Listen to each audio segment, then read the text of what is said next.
Guys, I can explain. Now, I know I'm not in my usual setup, but we will get to that a little bit later. I've been seeing some comments on some recent videos, and I want to reply to some people because there's some things I got to get off my chest, man. There's some things that we have to fully understand where I was coming from. Yeah, let's get into it right now. So first, we have a comment here from Moonview J Gaming. Shout out Moonview. In the response to a video I did where I was talking about the most creative characters with their abilities in anime. All Luffy does is different stretch punches. Same repetitiveness as Naruto Shadow Clone Jutsu and different Rasengans. This was clearly biased. Alright, so Moonview obviously had an issue with me saying that Luffy is more creative with his abilities over Naruto. And I've been seeing a lot of the Naruto fans had a lot to say about this as well. They were saying things like, oh, this is a biased One Piece fans take. They were calling me biased because they were saying Naruto can do more with less. Yes, all he really does have is his Rasengan and his Kurama Chakra mode and some other small techniques, but he's able to do more with less. This was their point. To that I say this: every single anime fan has biases. We are all biased to our favorite series, but there comes a point in time where we have to understand which bias take is the worst one. Hand up in the air.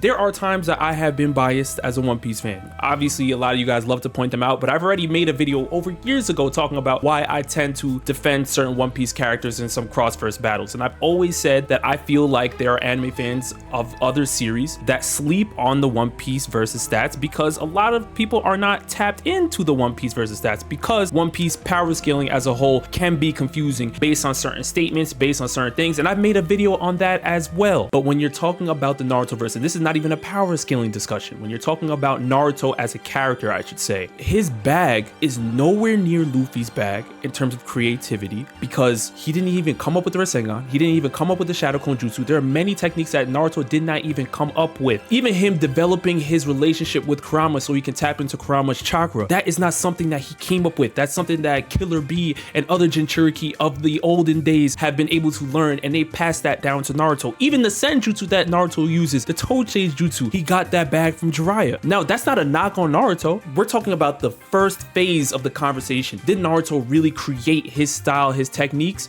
Not really. Yes, he was creative with sexy jutsu. That's something that he came up with, and that was critical against Kaguya. And I'm not trying to say that Naruto wasn't creative because obviously we could look at the fight against Neji in the Chunin exams. We saw how creative he was using the Shadow Clone Jutsu underneath the ground. That's impressive. But we're talking about Luffy here, who was using his Devil Fruit the wrong way the entire series, y'all. He did not even know that he was using it the wrong way. Then you're talking about Luffy creating his own gears. Luffy created Tank Man for defense, Snake Man for speed, Bow Man for power, all in different Gear 4 techniques. He has Gear 3rd, which makes him bigger. Gear 2 increases his speed. And then he added the Haki on top of that. Rayleigh just taught him how to use Haki, but he did not help him develop his gears. He did not sit there and say, oh, use Gum Gum Pistol and put Haki in it and do this. Luffy created his entire thing, and the thing is this was from his imagination, y'all. He thought that it was a rubber Devil Fruit, so he manifested a rubber Devil Fruit ability. Credit to the Sun God Nika Devil Fruit. It's an ability that goes off of his imagination. So when you're talking about creativity on just making your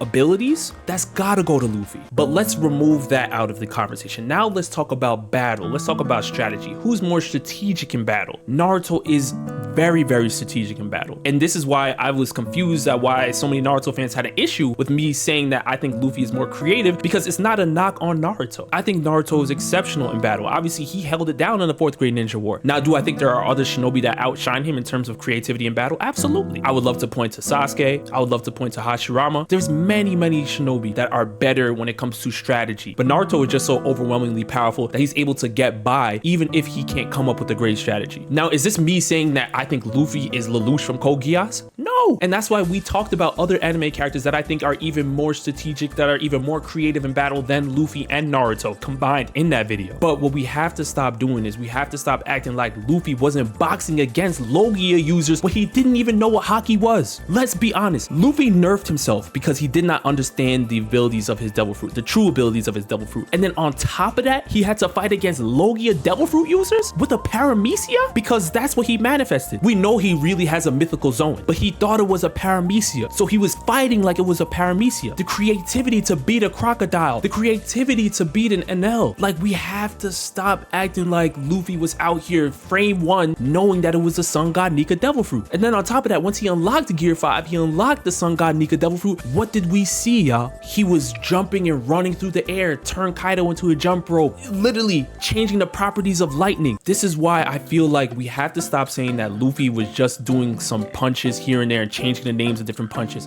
No, the Sun God Nika Devil Fruit, Luffy's Gear 5 ability, literally goes off of his imagination. You can have an issue with me being a One Piece fan and saying it, but there were many Naruto fans in the comments saying it as well, that even though they hate that I'm always hyping up Luffy, that this was a time that they had to actually agree with me. And I'm gonna say this, even if people have issues with me being biased with Luffy or One Piece or anything like that, I think if you're a Naruto fan, seriously, and you listen to this video and you sit here and say Luffy is not as creative as Naruto with his abilities or even in battle, I think that's so much worse when you're talking about biased takes, hands down. I think Naruto is very powerful, and I do think his bag is deeper than Ichigo's. He has more creativity with his abilities, but is it on the level of Mugiwara no Luffy? No, it is not. Now, I know that people are gonna come in here and say One Piece glaze and all these things, and I'm cool with that, but can you really refute my argument? Can you really prove that Ichigo has more creativity with his techniques, or that Naruto has more creativity than his techniques than Luffy? Listen, y'all, if you can refute it, I would love to see it in the comments, but I really think you can't. The Imaginator says Hercule should have been taken off much sooner, in my opinion. So this is in response to the Dragon Ball Elimination Board video I did with Smile Bomb and Chinston Noodles, and obviously a lot of people had a lot to say. But one of the characters that lasted towards the very end was Hercule, aka Mr. Satan from Dragon Ball. We already know who the character is. He's the father of Videl, he's the world champion, and obviously Hercule is a character that has been used for a lot of comedic relief by Toriyama, but there was a time where Hercule reached peak writing, and I think a lot of people aren't giving Hercule the proper credit. Now I'm gonna let Smile Bomb break it down for you. I think I'm gonna have to take off. Damn, Hercule, and leave. That's the savior of the world. I loved what he did during the Boo saga. He fathered Videl. Y'all didn't even want Videl on the board. Let's get this straight. That was really crazy. Let's get this straight. If it wasn't for him, Majin Buu would have got rid of everybody. First of all, if it wasn't for Vegeta, Majin Buu wouldn't even be hatched. And that's why Vegeta's not there. But who showed up to hold it down? When Goku needed to get the Spirit Bomb together to kill Kid Buu, who was there calling people? Look at the hairline. The champion. Now, Gabe is absolutely right about Hercule. When you look at the Buu saga, Hercule was doing a lot of the things that a lot of Dragon Ball fans hype up Bulma for in Super. Because when we think about it, Bulma in Super was playing the middleman between Beerus and Whis and those of Planet Earth and the Z Fighters. She was holding it down and easing the tensions between them that allowed them to eventually work together. Everybody hypes up Bulma for that. I'm everybody. I give Bulma hype for that. But when you look at Hercule during the Buu saga, let's be honest, Majin Buu does not become as polite or as willing to fight alongside the Z Fighters if he does not develop a relationship with Hercule. Hercule finessed that. People of Earth didn't even want to listen to the Saiyans. They were begging, saying, listen, we are fighting Kid Buu. We need all your help. Raise your hands in the air. Nobody wanted to listen. But when the world champion said it, everybody of Earth put their hands up. Hercule, of course, had many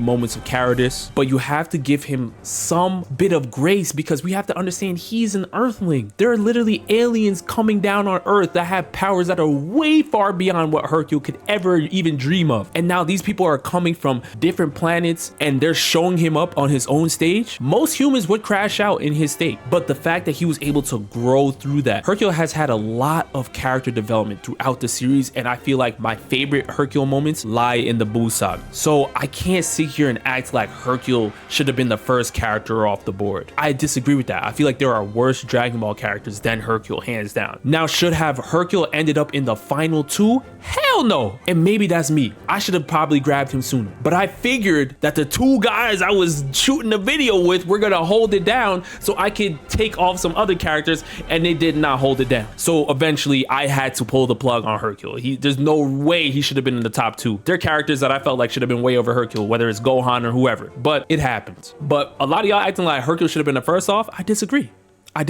Give Hercule a little bit more credit. Pablo says, please make these teams more fair. The other team has much more experienced players. This will up the quality of the matches. This was an annihilation.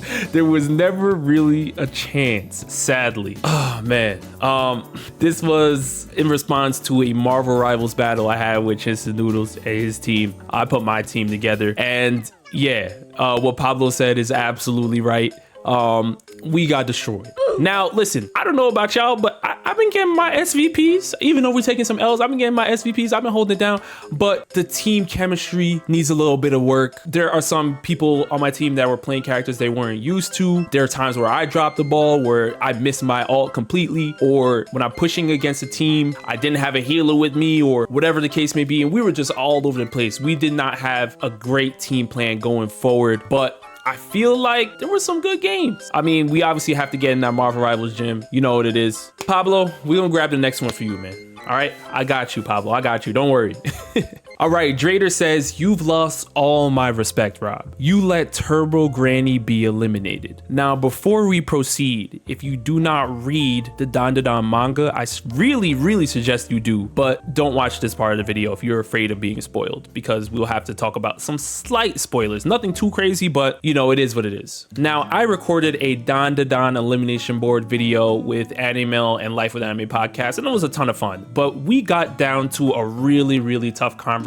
Now, as you guys can see here, a lot of these characters have been eliminated already, but who was remaining? Momo, Okarun, Turbo Granny, Granny Seiko, and Reiko Kashima from Dandadan. Now, for me, I felt like Turbo Granny should have been the next one to go, but some people in the video had some other things to say. Granny Seiko gotta go before Turbo. No. Hold on. Have you guys not been seeing? Have you guys not been seeing the hands that Granny Seiko has been throwing? Okay.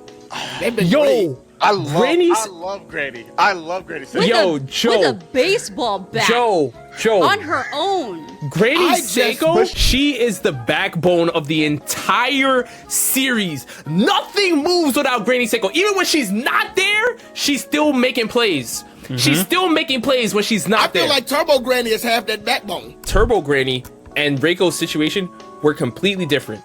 Momo and Okarun are alive against Turbo Granny because they outsmarted her. And when it comes to Reiko, they are alive because Reiko allowed them to live. It is a whole different, like, if Reiko wanted to smack off everybody at that last moment, she could have done it. Reiko is what? She'll clean everybody. She would clean everybody. Now, as you guys can see there, people wanted to get rid of Granny Seiko. People wanted to get rid of Reiko Kashima. That's just ridiculous. Reiko is literally the strongest yokai in the series and the greatest villain in all of Dandadan. Like, I don't understand how you'd want to get rid of Reiko. Reiko has been putting in work throughout the entire manga, and we know she's gonna come back, but she's easily the most terrifying villain in the entire series who had a change and had some character development in there. Now, we do love Turbo Granny, but she is also not on the level of Granny Seiko. As I said in that clip, Granny Seiko is the literal glue. She's the wind beneath their wings. She is the team leader. She is there when all else fails. She is the last resort. Granny Seiko is necessary. When you look at Turbo Granny, we love her. She did a lot. She did a lot for Okarun, but in the manga, I was not a fan of how she said, all right, Okarun, I returned your balls. Now I'm gonna take my power back and I'm gonna jet. You've been living in the Seiko household for how long? You've been on them for missions.